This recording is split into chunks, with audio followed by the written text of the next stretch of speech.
Good morning, and thank you for joining the Disability Organizing Network with this morning's webinar. On this first slide, there is a couple of images. The first image is the logo of the Disability Organizing Network. It's an outlined green box with an arrow pointing to the right, and it says DO, D-O, in big blue letters, and then Disability Organizing, and then NET, N-E-T, in green letters. And at the bottom of all the slides today, there will be the logo of our guest, Immigration Equality, and it is a red and white logo, and it says Immigration Equality.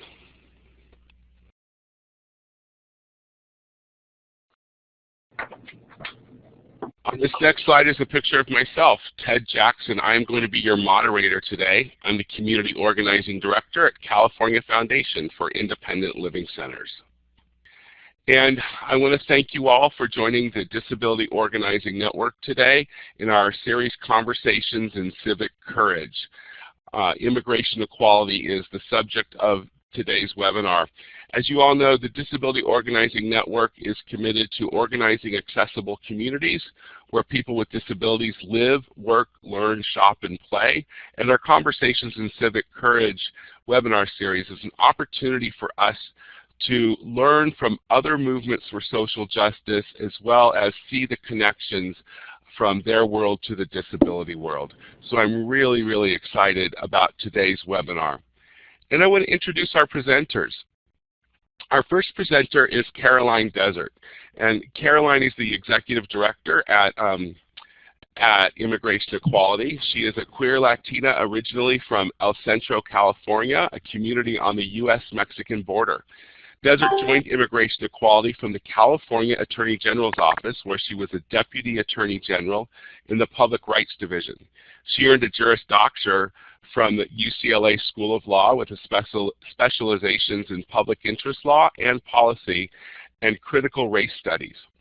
Before legal practice, Denzer worked in diverse communities advocating for social justice. She worked at Planned Parenthood in Southern California to increase access to reproductive health care for low-income women of color and LGBT community members. While at the San Diego LGBT Community Center, she was also a regional field director for the historic No on Prop 8 campaign. Caroline is excited to lead Immigration Equality as it continues to advocate for justice and opportunity for LGBT and HIV-positive immigrants. Welcome, Caroline. Thank you so much. It's a pleasure to be here. Thank you so much for inviting us. We are delighted to talk about our work, and particularly with the disability community because of the intersections of our communities that we're about to talk about soon. So thank you so much for the invitation, Ted. We are delighted to be here. Great, and I'm excited because Caroline and I worked together on the No on Prop 8 campaign, and so this is worlds coming together, and it's just really, really awesome. Also through this process, I got to meet Pamela Denzer, who's the Asylum Program Supervisor and will be the co-presenter today as well. Pamela is part of the legal team at Immigration Equality, and she represents LGBT, that's lesbian, gay, bisexual, transgender, and HIV-positive asylum seekers at asylum hearings in an immigration court and assists asylees with adjustment of status applications and HIV waivers. She also helps binational couples and transgender clients navigate U.S. immigration laws that discriminate against LGBT and HIV-positive immigrants and their families. Ms. Denzer did coursework at Fordham University Law School, and she was a Stein Scholar for Public Interest Law. Before joining Immigration Equality, Ms. Denzer worked as a BIA-accredited representative at HIV Law Project, representing HIV-positive asylum seekers, handling adjustment of status cases involving HIV waivers, and providing technical assistance to attorneys and BIA-accredited representatives on HIV waiver issues. So Pamela, welcome. Thank you, Ted. It's a pleasure to be here.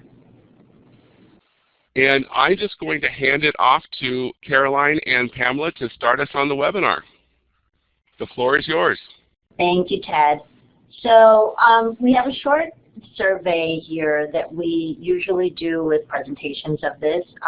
Our first question is, In how many countries is it a crime to be gay?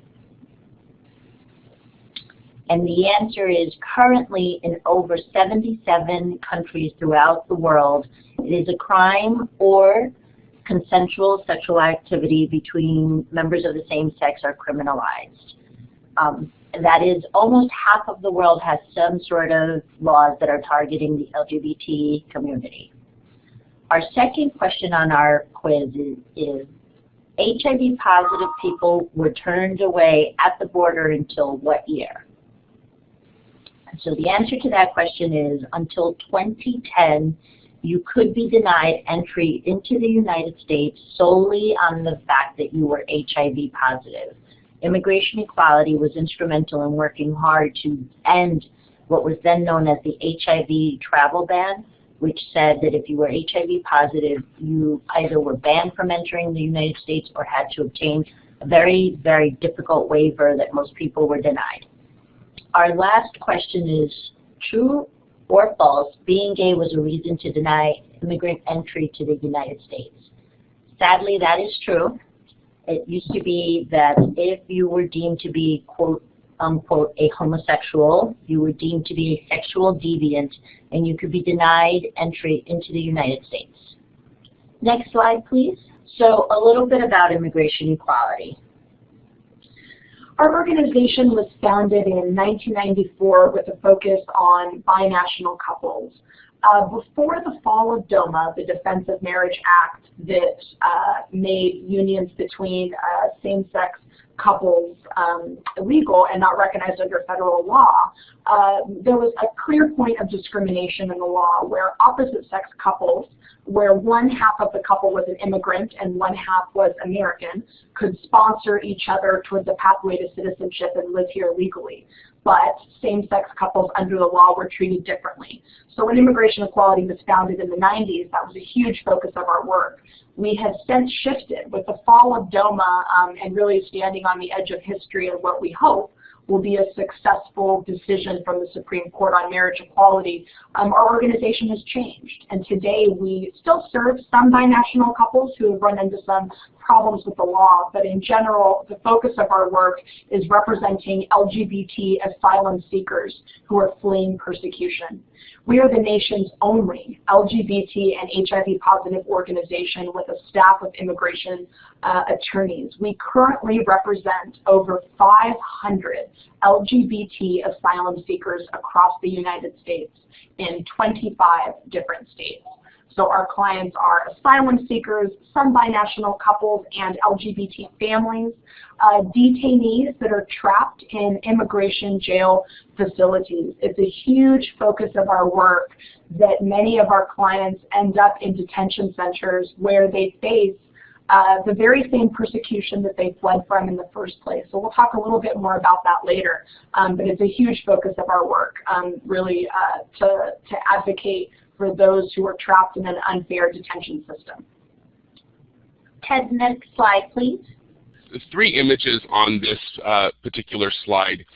Moving from right to left, the first image is two rectangles, one on top of the other, and the top one has a red ribbon, the ribbon we associate with the HIV community, and it reads, "Ended the HIV travel ban." And the bottom rectangle has an image of a passport visa with rainbow colors, and it reads, "Transformed LGBT Asylum."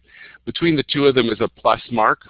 The next image, moving again left to right, is an arrow that is pointing to a picture, and the picture is the third image, and it's two women in white dresses in front of the U.S. Capitol in Washington, D.C. And for folks on the teleconference line, I will remind you to please mute your phones by either pressing the mute button or pressing *6. Thank you. So as I had mentioned earlier, one of our successes was helping end the HIV travel ban. Historically, the travel ban discriminated against LGBT folk in greater proportions than it did against other communities, because in order to obtain the waiver that I had mentioned earlier, you needed to demonstrate that you had a qualified family member in order to get this waiver, and that usually meant an opposite-sex spouse. So for our families, it was very difficult to get this type of waiver. Gay men usually had higher rates of being HIV positive, so we were at the forefront of helping end that ban, and we're very happy that as of January 4th, 2010, the ban is no longer in effect. We're also responsible for helping train asylum officers and refugee officers throughout the United States. We've written a manual on how to successfully handle LGBT asylum claims, and our legal director, both past and present, has been invited to help train these officers. Next slide, please. This slide also has an image, and the image is 6 hexagons, and pictured in 3 of them are a male to female trans woman, 2 men, and 1 man. And inside the other 3 are the words binational families, detention, and asylum. So these images really represent the breadth of our work. We still represent some binational couples. This picture in particular is a double immigrant couple.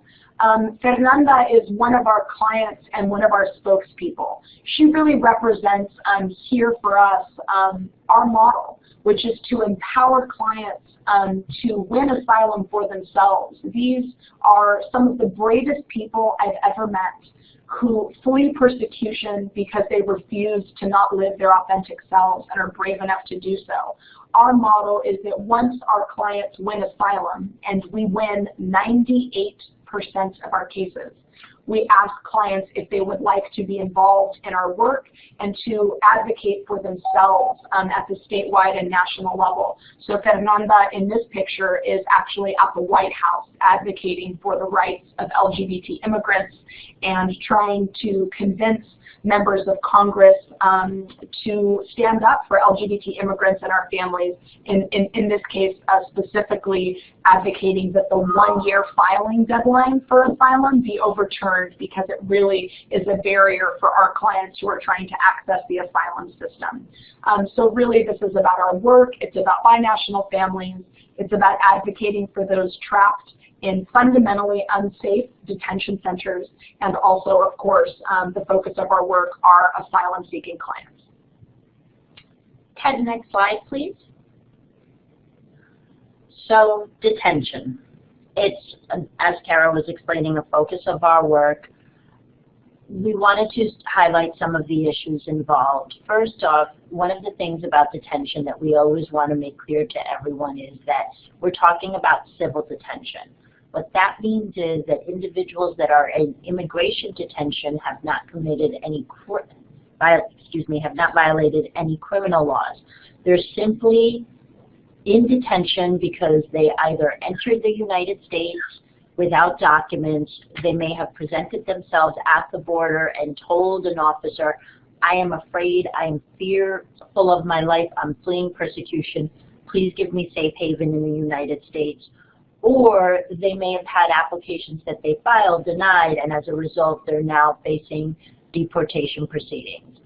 One of the things that we want to make certain that everyone understands is that some of the most vulnerable individuals in detention are transgender folk, especially transgender women, who tend to be housed in male units who may have, although they identify as female because of the way that immigration officers use gender markers on their documents, will identify them as male.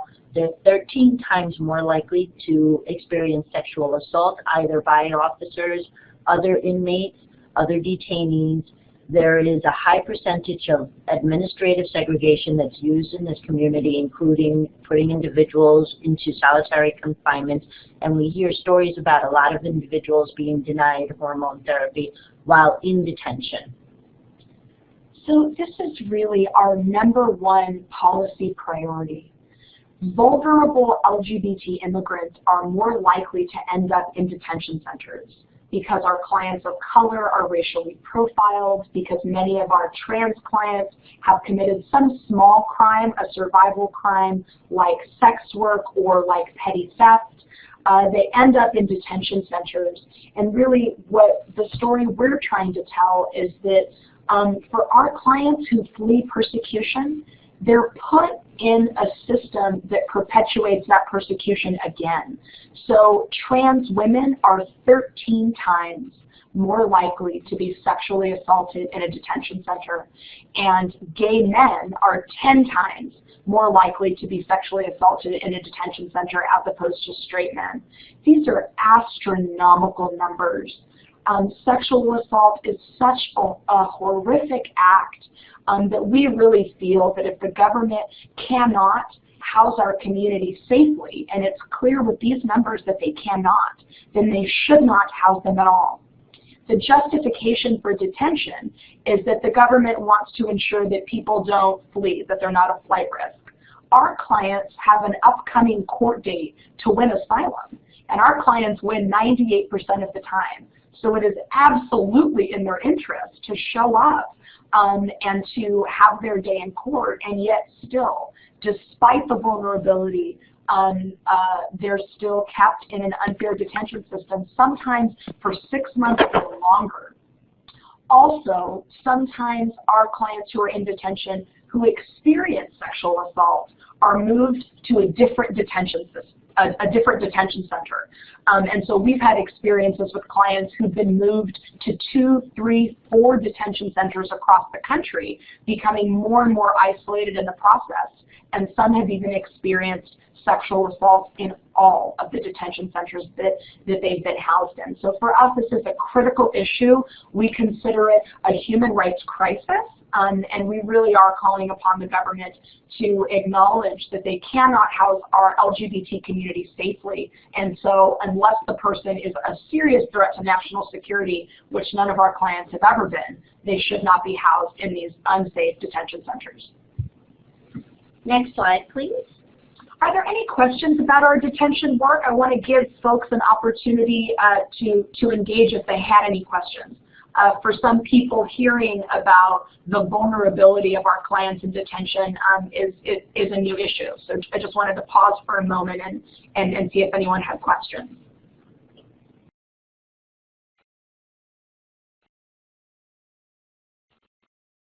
Okay, so as you can see, our pro bono network that refers to lawyers not in our office, lawyers in private law firms, in private practice, sometimes law professors in law schools, that's what we refer to our pro bono network, provide free legal services to our organization and accept the cases to represent individuals that are seeking asylum. Currently, we, as you can see, Ted, if you want to describe the image. Yes, the image on this slide is a map of the United States, including Alaska and Hawaii, and there are dots at cities across the United States, and I think that Pamela's going to explain what those dots are. Thank you, Ted. So those dots represent the cities where we have pro bono partnerships. Currently, we have over 100 law firms that are in our pro bono network throughout the United States that provide free legal services to individuals seeking asylum. We're very proud of our pro bono partners. We could not do the work that we do without them. 500 plus cases is just not a number that we would ever reach if we didn't have this network. Next slide, please. So, to give some background on asylum law and LGBT issues, one of the critical cases involving what hopefully will end very soon with the Supreme Court decision involved a same-sex couple who tried to obtain a green card for the foreign national, specifically an Australian individual, Richard Adams, who sadly passed away, and his partner Tony were able to marry in 1975 in Colorado when there was a very small, limited period where the clerk in Boulder, Colorado was issuing marriage licenses to same-sex couples. After getting married, Richard, as a U.S. citizen, filed an application for his spouse to get a green card. It's a process that's known as adjustment of status, meaning that you're going from one status, in this case Tony was on a visitor visa, and adjusting to a green card status, which is also known as lawful permanent resident status, and allows you the ability to enter the United States, live here, work here, enjoy all the benefits that most citizens do except for things like voting.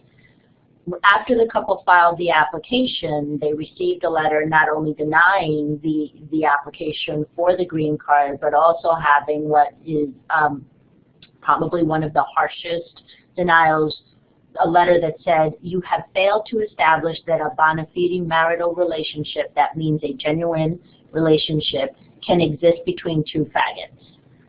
We're happy that today that is no longer the case, because since 2013, when parts of DOMA were overturned, same-sex couples are now able to sponsor their spouses. Prior to 1990, homosexuality itself was a ground of exclusion. As I had mentioned earlier, if you were deemed to be a homosexual, you were considered a sexual deviant, and therefore a customs officer could deny you an entry into the United States. Prior to January of 2010, as I had explained, if you were HIV positive, you could be denied entry to the United States. That's why when we talk about World AIDS conferences, there were none prior to 2010 in the United States, because most of the participants would not have been able to enter the United States. As we had mentioned earlier, in 2012, we started training refugee and asylum officers on procedures and guidance with respect to adjudicating claims for lesbian, gay, bisexual, transgender, and intersex refugee and asylum seekers. Next slide, please.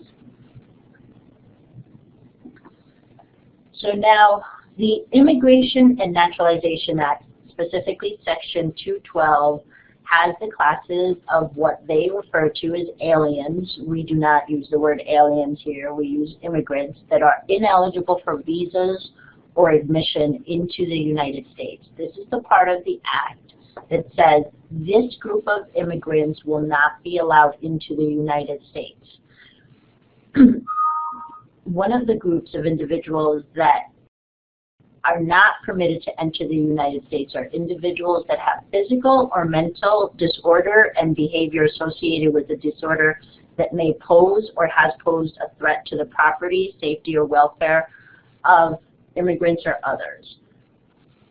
Or individuals that have a physical or mental disorder and a history of behavior associated with the disorder, similar, which the behavior has to pose a threat to the property and safety and welfare of individuals in the United States. What that is saying is that for individuals with mental or physical disability, you might be denied entry into the United States, and this particular section of the INA is still in effect.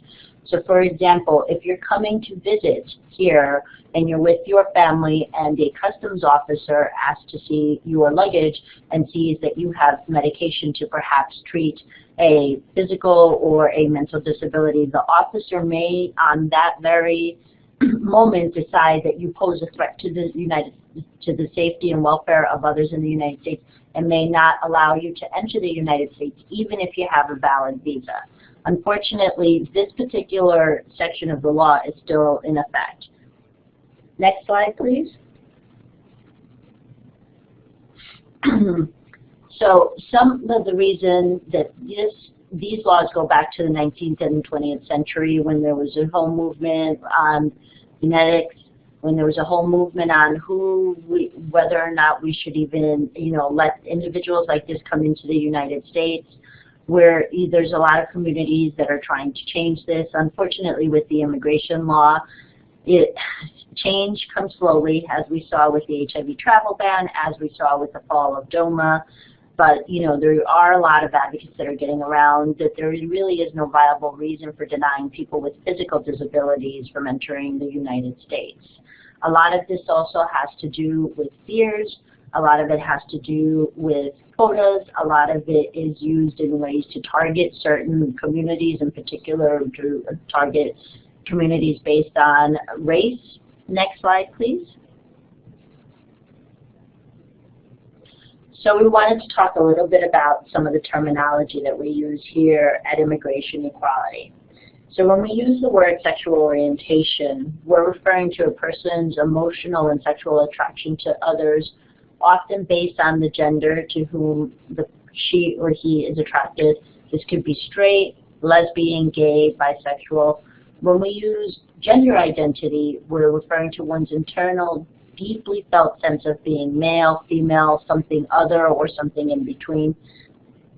When we say gender expression, this is characteristics and behaviors such as outward appearance, dress, mannerisms, speech patterns, social interactions, socially perceived as masculine or feminine. And when the term transgender is an umbrella term for people whose gender identity and or gender expression differs from sex assigned at birth or stereotypes associated with that sex. We see here that asylum officers and immigration judges and the courts get this wrong all the time. It is very, very difficult, in particular for our transgender clients when they're in detention, to be able to make these solid claims, because oftentimes judges and other officers deem them to be gay men, when in fact they're really transgender women. So recently we went to the Ninth Circuit in California to argue on this very issue.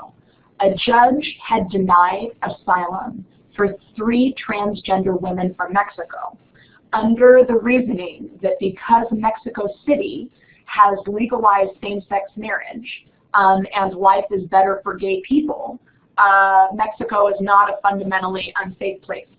So the judge denied the asylum claims.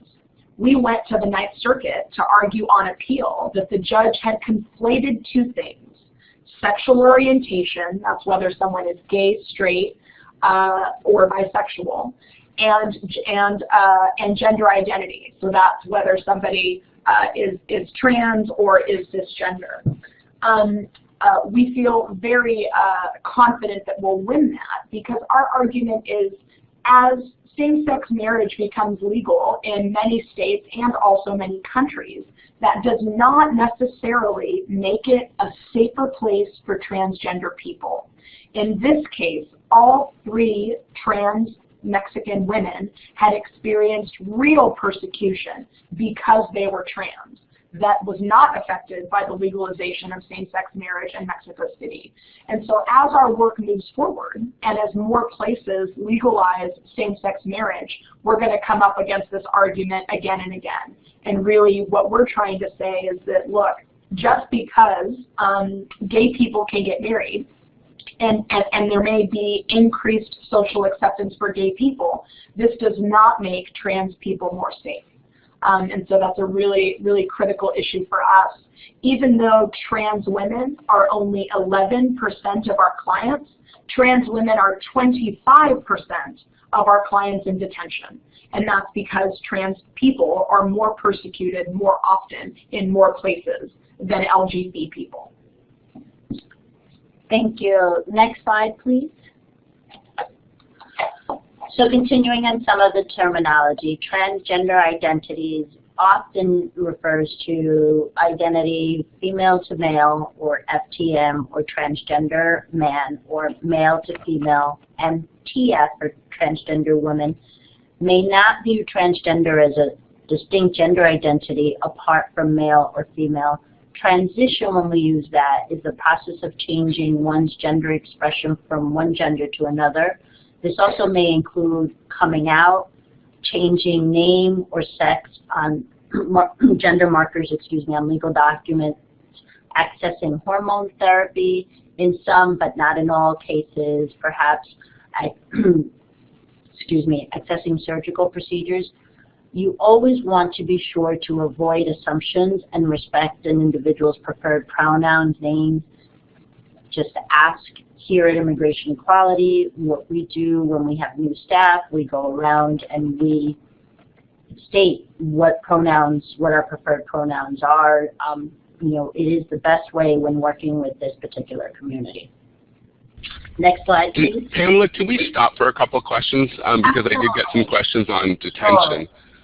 So Jacob Lesnar Buxton from the Independent Living Resource Center in Santa Barbara asked, do you represent immigrants with disabilities in detention? Hi, Jacob. Thank you for the question. Yes, we do. Our clients in detention are more likely to have what we call trauma-related mental health issues.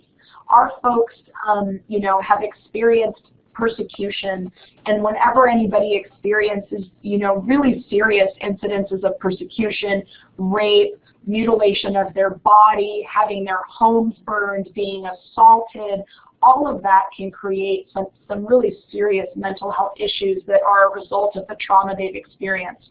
In particular, our clients in detention tend to be re-traumatized. So they fled persecution and then they're exposed to that same persecution, namely sexual and physical assault in detention centers.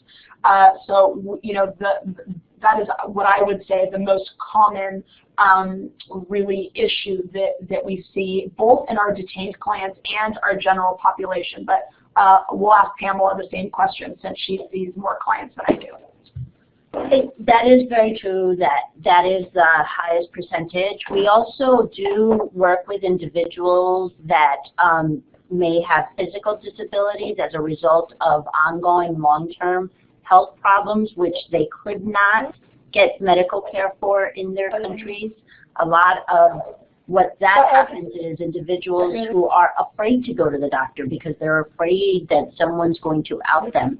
And perhaps there really isn't medical care available to them, so they develop physical disabilities which we've had to work with. Agreed. Another thing, Jacob, that your question sort of brings up for me is going back to trauma-related mental health issues. These can really get in the way of access to justice. So, I'll sort of explain that with a story. We had a client, a trans woman from El Salvador, who was brutally attacked in her home country. She was, walking down the street, surrounded, taken by transphobic gang members, raped and burned all over her body. She was representing herself because she hadn't found immigration equality yet in her first time in court. And she's had been in a detention center where she had been re-traumatized and experienced persecution in the detention center as well. So she's before the judge and, she's trying to tell her story. She's a monolingual Spanish speaker, so she's telling her story through an interpreter, and she's terrified. She's shaking. She's looking downward with her eyes, so she's not making contact with the judge. For many of our clients, government officials are some of the people who were their persecutors. And so to tell a government official your story and to essentially come out as gay or as trans is a really terrifying thing for anybody, but particularly for somebody who has dealt with horrific persecution. So the client is, looking downward, she's shaking, she's sort of wringing her hands, demonstrating a lot of nervous behavior. The judge saw all that, thought it meant that she was lying, and made an adverse credibility finding and denied her asylum. Later, we took the case on appeal and won. But this story is an example about how someone who has trauma-related mental illness has a very, very difficult time accessing justice. She was so nervous that she didn't think to roll up her sleeves and show the burn marks all over her body. And so, this is somebody who clearly had a slam dunk asylum case because clearly was persecuted and tortured.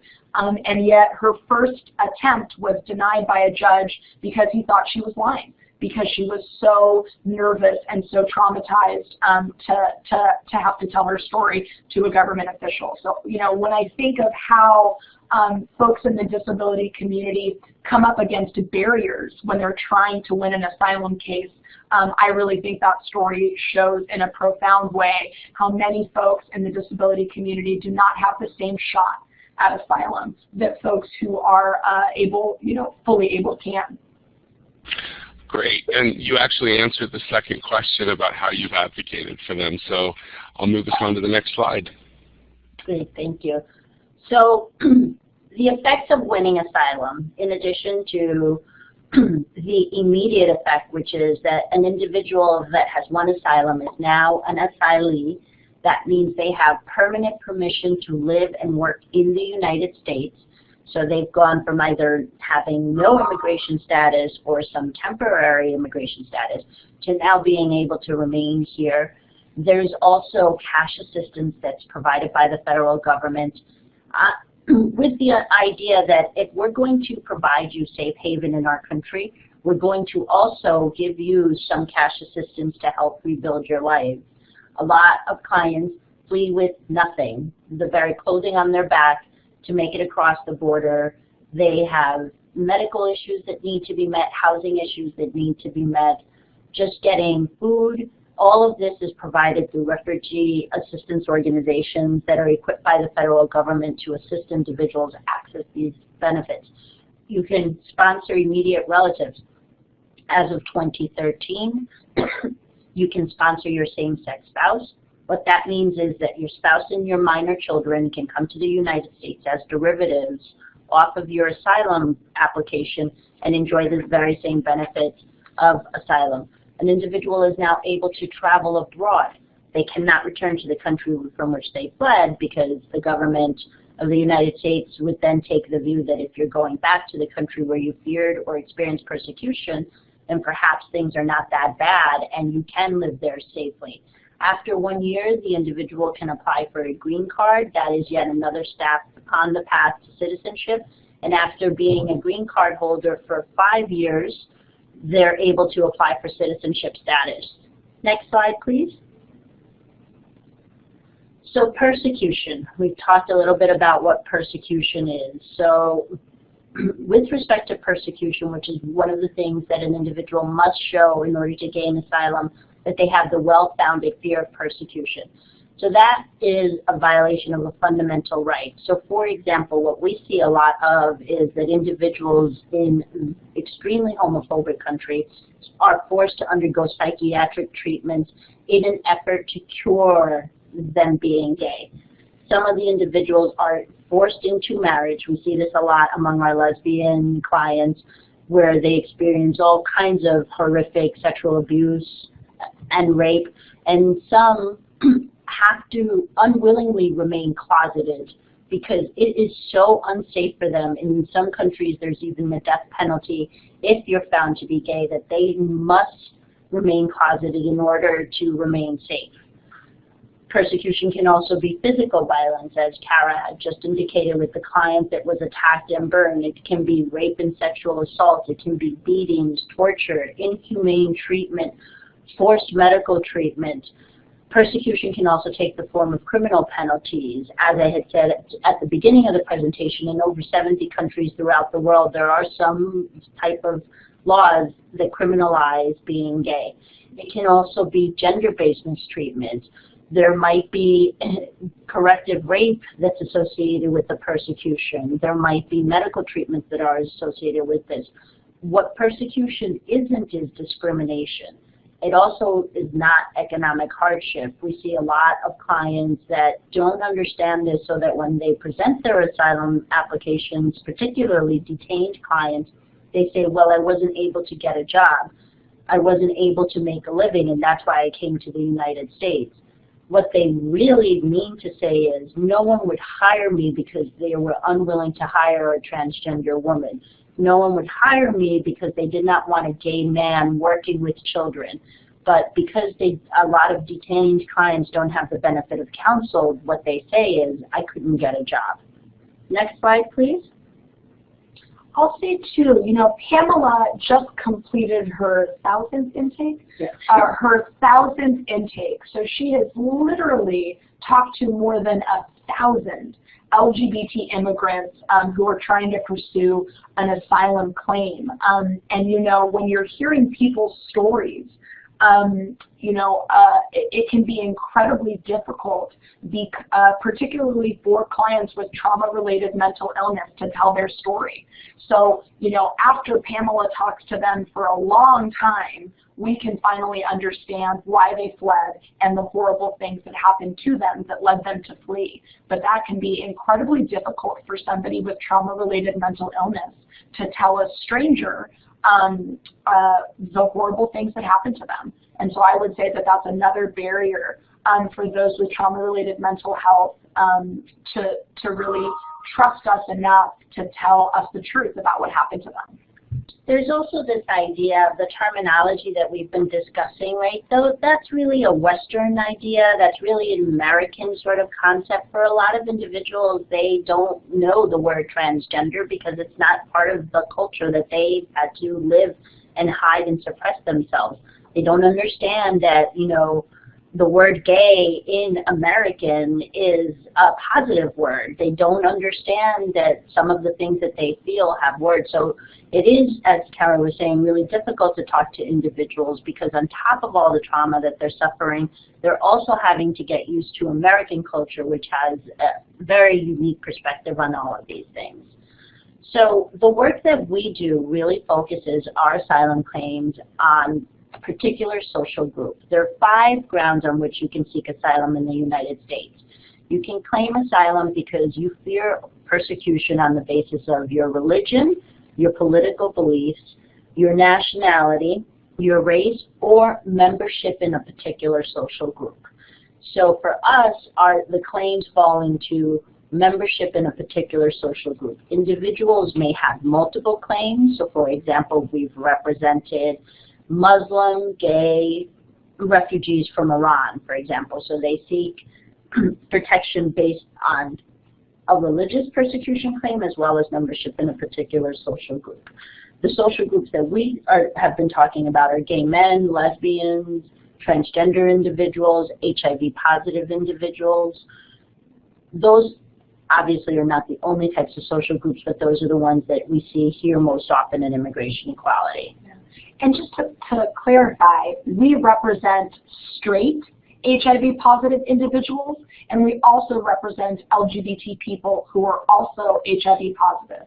I've been the executive director here for just 8 months, and one of the first things I learned really in thinking about our clients, who they are, and the intersection of persecution for LGBT people and HIV-positive people is that in every country where it is unsafe to be LGBT, it is always even more unsafe to also be HIV positive because of the stigma. And so, you know, we're representing folks on the HIV positive spectrum who are both LGBT and straight. Next slide, please. So, who is a persecutor? State actors. It could be enforcers, so for example, the police, okay? It could be agents of the government, so it might be a government official who is not law enforcement but does have some capacity. So for example, there might be sodomy laws on the books. There might be homophobic laws on the books.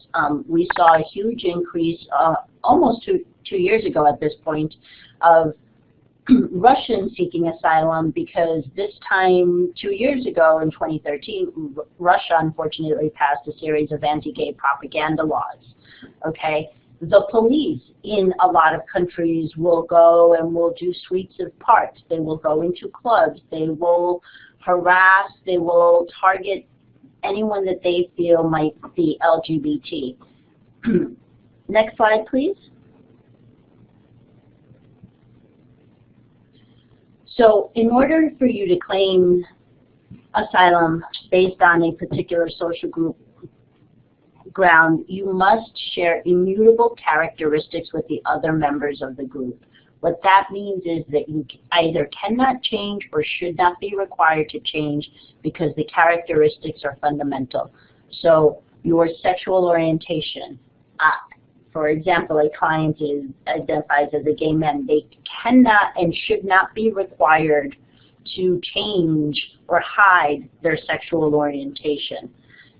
Generally, the group also must exist outside the context of shared persecution. So what that means is that the group, if they were not persecuted, would still exist. The case in point of lesbians from El Salvador, for example. Even if things were wonderful, which they're not in El Salvador for lesbians, they would still exist. Next slide, please.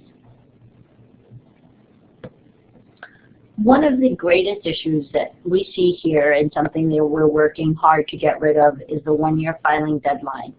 So currently, if you are seeking asylum in the United States, you must file your application within 1 year of your arriving in the United States.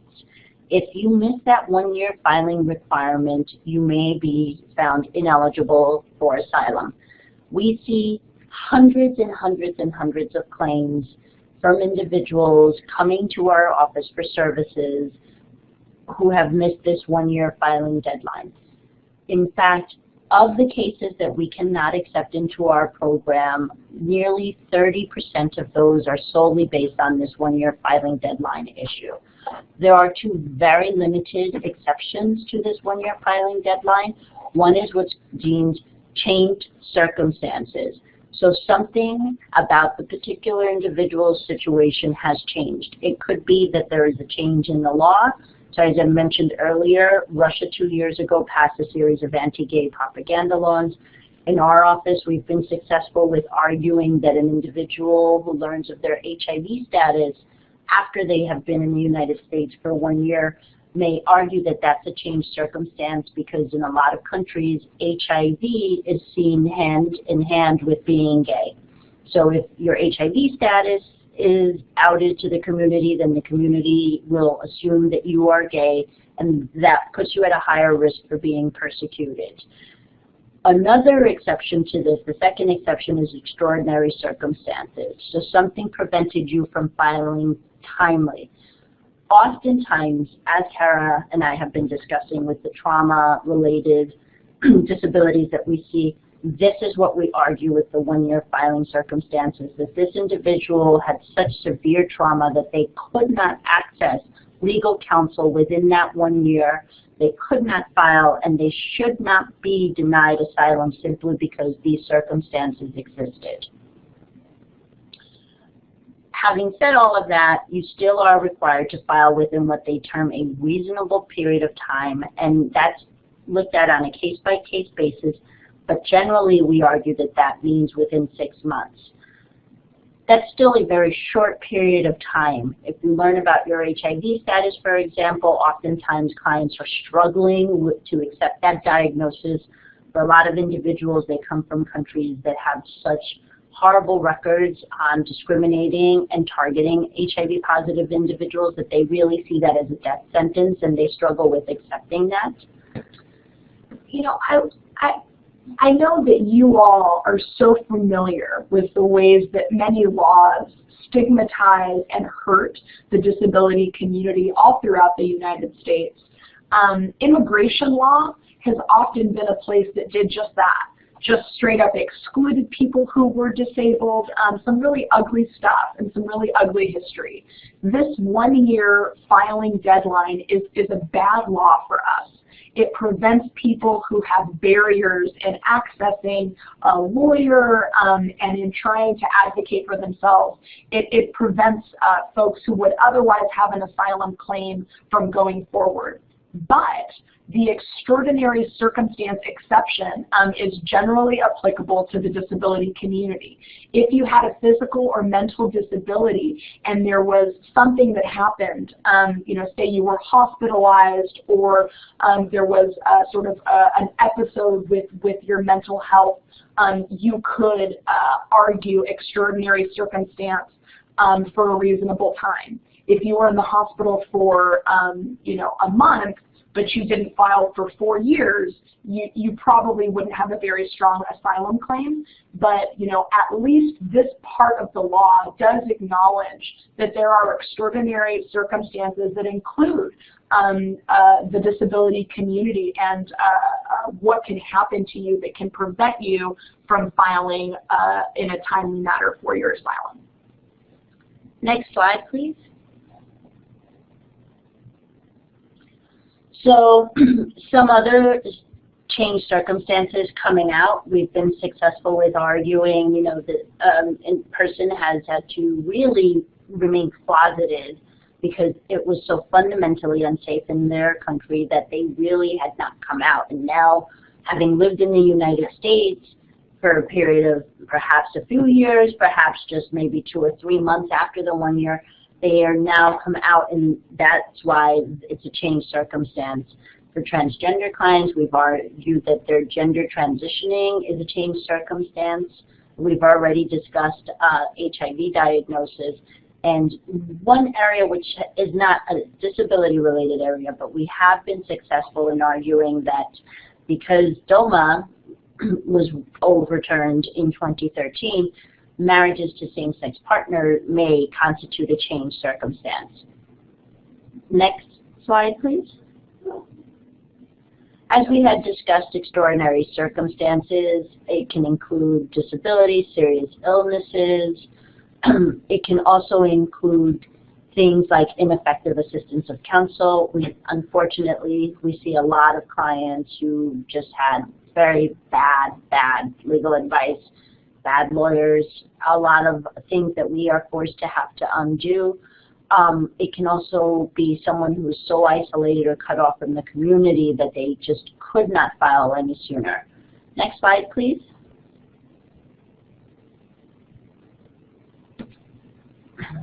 So accessibility is critical. For us, one of the things that we are very, very insistent on, that immigration reform, which, the battle is still going on, must be fully inclusive of individuals with disability.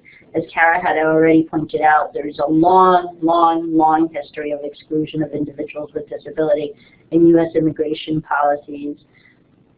Accessibility for individuals must also ensure that it's through all levels, so that individuals really are able to go onto this path leading up to citizenship. And we also have to recognize that legal representation must be provided to individuals with mental or cognitive disabilities that are caught in the deportation process. It is very, very, very difficult to win your case if you're representing yourself pro se, as it's known, and having quality legal representation is really a must for this particular community. So, there's good news and there's bad news here. There's a long history of the immigration system really just being terrible to the disability community. But there was a case called Franco that was decided, I believe, 2 years ago, that basically said, in the criminal justice system, everyone has the right to have a lawyer. But in civil matters, an individual does not have the right to a lawyer. Immigration is considered a civil matter. So because of that, there is no right to have a lawyer if you're an immigrant caught in the immigration system, either in detention or outside. So that's been really difficult for LGBT immigrants in particular to win their cases, not because they don't have a good argument, but because they don't know how to navigate what is a very complicated and difficult legal system for anyone, but particularly someone who has experienced trauma and persecution, somebody who does not speak English as their first language, somebody who may not have a high school education, and somebody facing, other indicia of vulnerability like homelessness and isolation. So this law was decided, I believe 2 years ago, Franco, that said for somebody with mental or cognitive disabilities, they do have a right to free legal representation.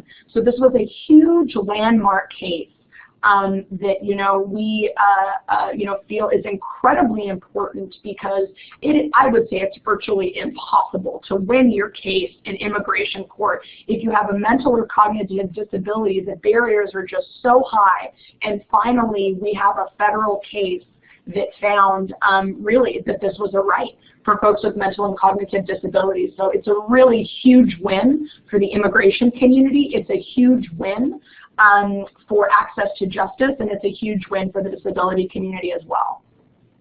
Next slide, please.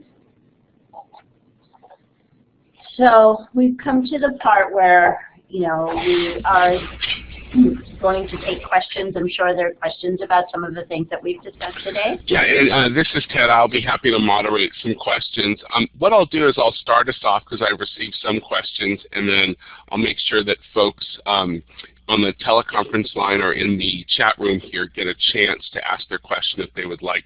So, wow, this is a lot of information, and the connections and everything are absolutely amazing to me.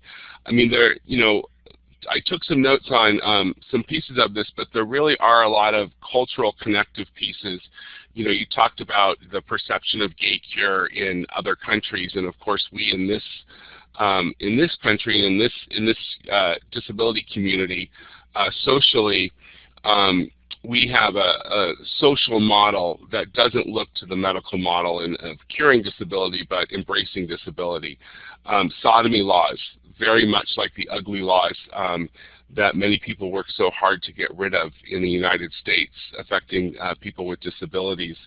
And the one-year filing deadline, the information on that was very similar to how the disability community always has to break barriers to achieve accessibility. And a lot of this is connected to sexual orientation, to one's identity. And I'm curious, as our first question, folks in our network, as well as people with disabilities across the nation, had worked over the last few years pretty hard on the ratification of the Convention on the Rights of People with Disabilities. If you're not familiar with the CRPD, that is a treaty from the UN. The United States, unfortunately, has not ratified it yet, but it's kind of like an Americans with Disabilities Act, but internationally. And there was some clauses in it that had to deal with one's own sexual identity and one's ability to make their own decisions about their sexual life, etc., partially because of forced abortions, things like that. And I wondered if you had interacted with the CRPD or any of that advocacy in your work. We hadn't, as far as I know, Pamela. So we hadn't. We are familiar with the Act, of course. One of the things is that so you have refugee law and you have asylum law. Asylum law is for individuals that are physically present within the United States or its territories, and refugee law is for individuals that are outside of the United States or its territories and are trying to come to the United States. So because asylum law has to do with being in the United States, we're not as involved with outside treaties. Of course, we're familiar with them because a lot of the fitting into that particular social group does take from a lot of these treaties. Great. We do advocacy and direct legal services, but our advocacy program is not the focus of our organization.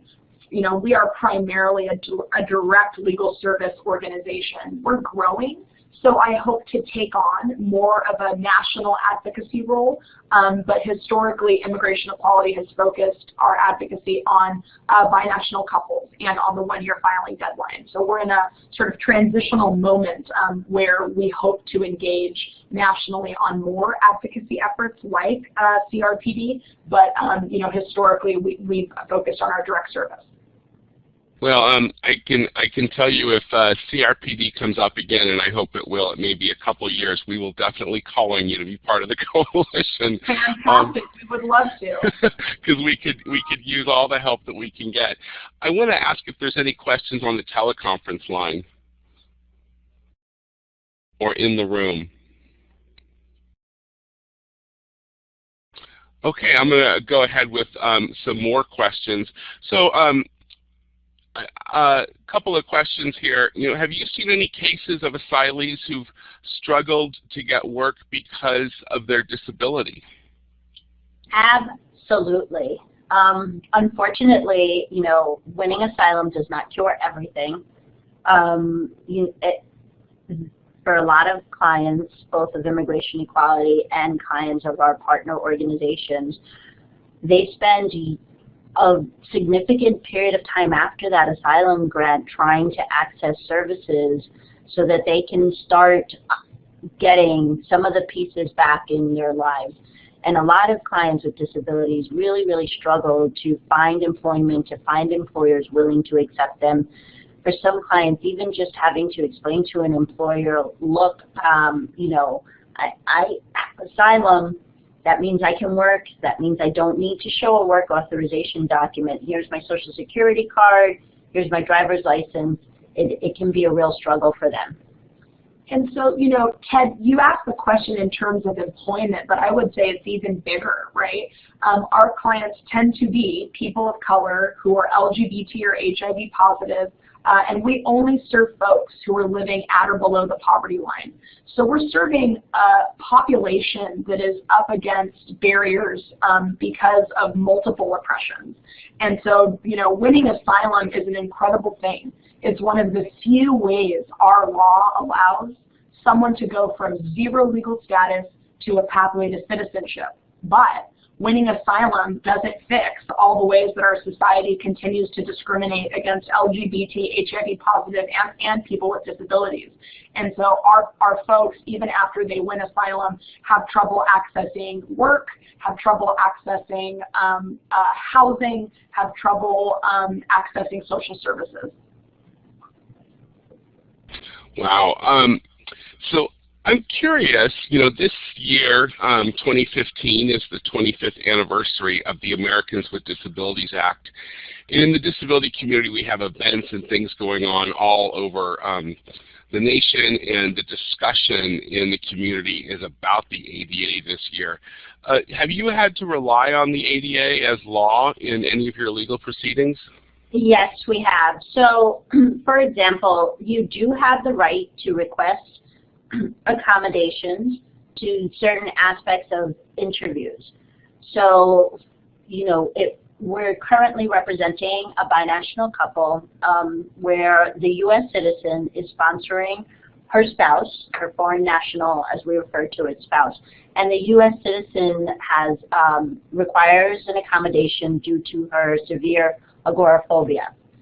The couple had to request an accommodation of their local municipality in Virginia so that they would have a clerk come to the home to marry the couple, and we're now partnering with a law firm to get them an accommodation for the actual interview so that the adjudication officer who will be reviewing the application and determining whether or not the foreign national spouse receives a green card actually goes to the home to perform the interview, to conduct the interview. What's interesting about the ADA is that on the one hand you can claim protections under it, but sometimes those protections go contrary to the law. So for example, when you apply to become a U.S. citizen, unless you fit certain age categories, you must take a civics and an English exam. Civics exam asks questions like who's the President of the United States, how many branches of government do we have, and things like that. For individuals with cognitive disabilities, while they can claim an ADA exception to that exam, the tricky part is that they might have difficulties when it comes to taking the oath, what we refer to being sworn in as a U.S. citizen, because the oath requires you to affirm that you will, forego any allegiance to any other government, that you will uphold the Constitution, and that can be a little bit tricky when crafting those types of exceptions. Thank you. And, obviously we've talked a lot about folks with a positive HIV status, and HIV is a disability, and it's one that I think that in the independent living movement I wish that we had more connection with the independent living movement in the HIV community. So I've got a couple of questions kind of around that area. Have you been able to argue extraordinary circumstances based on disability for HIV-positive asylum seekers? Oh, yes. That's our specialty. Oh, yes. It's really interesting. The one-year filing deadline is such a barrier for so many clients. In fact, 35% of the people we turn away because we don't think they have a case because of the one-year filing deadline. However, if somebody is HIV positive, there's more wiggle room to argue either changed circumstances or, more commonly, extraordinary circumstances. So that's one of the ways that there's some wiggle room in the law where we are just simply somebody actually has a case where somebody who was HIV negative would not. So we argue that with consistency and often.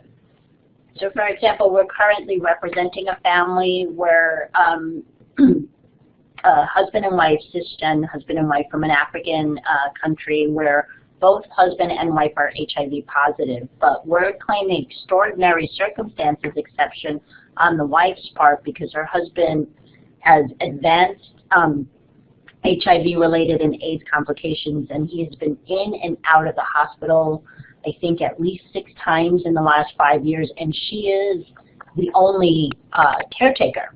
So we're arguing that although they've been in the United States for 7 years now, and it's been 6 years since they've learned of their HIV status, it's reasonable for her to be applying now based on this extraordinary circumstances of having to care for her husband. So that leads me to another question, and that just popped up, so my other question will have to hold for a moment.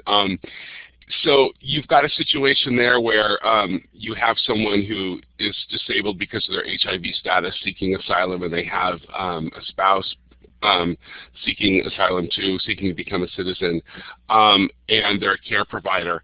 Does the HIV person, because they need a care provider, do they qualify for in-home support services? And can that person be their IHSS worker if they're an asylee or seeking asylum? If they're an asylee, then they would be eligible, yes. If they're seeking asylum, no. Interesting, interesting. Now, going along still with the issue of clients that are HIV and that whole issue, you talked at the very beginning about a huge victory. This organization started up in 1994, and you said it took until 2010 to lift the ban on the HIV ban. Can you discuss with us, and you may know more historically, but you may have been involved in that movement too, but can you discuss with us the steps that your advocates went through for those couple of decades to organize for this victory? That's a great question, Ted, and for the folks on the line, Ted and I talked about the intersections of immigration equality's work with the disability community, and one of the things particularly for the Disability Organizing Network is how do we make change? How do we change hearts and minds through advocacy programs to empower our communities and take away barriers? In general, this is how we have won victories is through client stories, and the HIV ban is no different. It's so easy to dismiss a group of stigmatized people, whether that's LGBT people, HIV positive people, or folks in the disability community, until you know their name and see their face and hear their extraordinary stories of surviving persecution. And learning to thrive in the United States. So, client stories and using our clients as spokespeople has been an extraordinary part of our organization throughout our founding.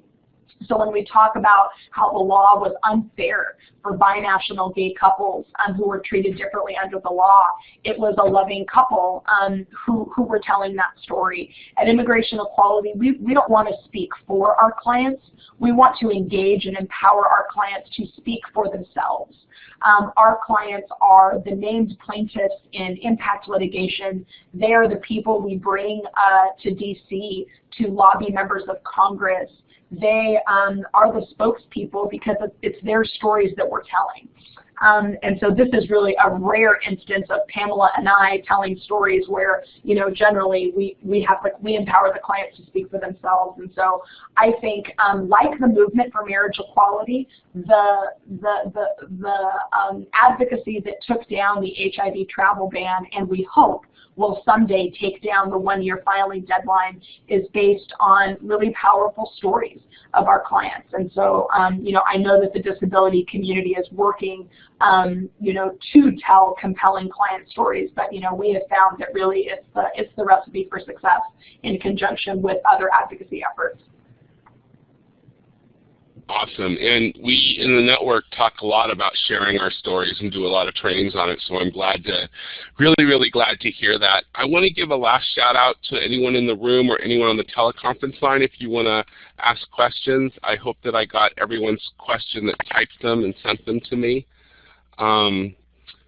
This is a last chance to ask questions, and then what I'm going to do, if no one else speaks up, I'm going to hand it off to Caroline and Pamela to just wrap us up, and then we have a few more slides after this, so I'm going to ask folks to stay on because we're going to just make a few announcements about some things coming up in the Disability Organizing Network. So Caroline and Pamela, can you wrap us up? Sure. Thank you, Ted. So I just want to say, first off, thank you for giving us this opportunity. You know, for us, it's really important to work with communities, to work with other organizations around this whole idea of social justice, as Kara had been saying. You know, we work very hard every day to not only provide direct legal services, but also to raise awareness of these issues, to make certain that people understand, you know, what immigrants really are, what LGBT immigrants are doing, how things are going on around the world. And one of the things that we always say is, while things seem to be improving here in the United States, and hopefully this week or maybe next week we will get a historic decision, things are not improving around the world. You have countries like Russia, Nigeria, Uganda, that are passing a series of anti-gay laws specifically targeting LGBT folk. You have conflicts that are going on, the targeting of trans women in Central America and in Mexico. So it's really important to remember that things may be improving within the United States, but they're certainly not improving outside of the United States. All right, thank you very much. And of course, on this slide, I just wanted to let folks know there is an image, and the image is of the Immigration Equality website. Thank you for joining us today. This next slide has an image, and it's the Disability Organizing Network logo. Don't forget that you can check us out on the web on our interactive website, which is www.disabilityorganizing.net. or with social media on our Facebook page. It's facebook.com/DOnetwork.org, and our Twitter, and our handle is @DONetwork.org. There is no dot between network and org. It's just @DONetwork.org. And I also want to remind folks that we have the California #ADA25 conference coming up this fall, September 25th in San Francisco at University of California, Hastings. We're very excited about the conference, and it is being put on in conjunction with the Disability Unity Festival and Parade the following day, September 26th. As you all know, a call for workshop proposals is out right now, and they're due June 30th. If you go to our website, disabilityorganizing.net, you can see the online form and put in a call for workshop proposals. Maybe Carolyn and Pamela would like to put one in for immigration equality. It would be great to have them at the conference. And we look forward to that conference. We do have a DONetwork training library, so today's webinar will be archived, and it's being recorded, and it will probably take about a week to 2 weeks, maybe 10 business days before we're able to put it up online. But when it is online, you can go to www.disabilityorganizing.net to click on Trainings and Events tab at the top, then click on Training Archive Library. And the link there too is on the slide to go directly to it. Thank you very much, and have a great day. Thank you. Thank you. Thanks, everyone.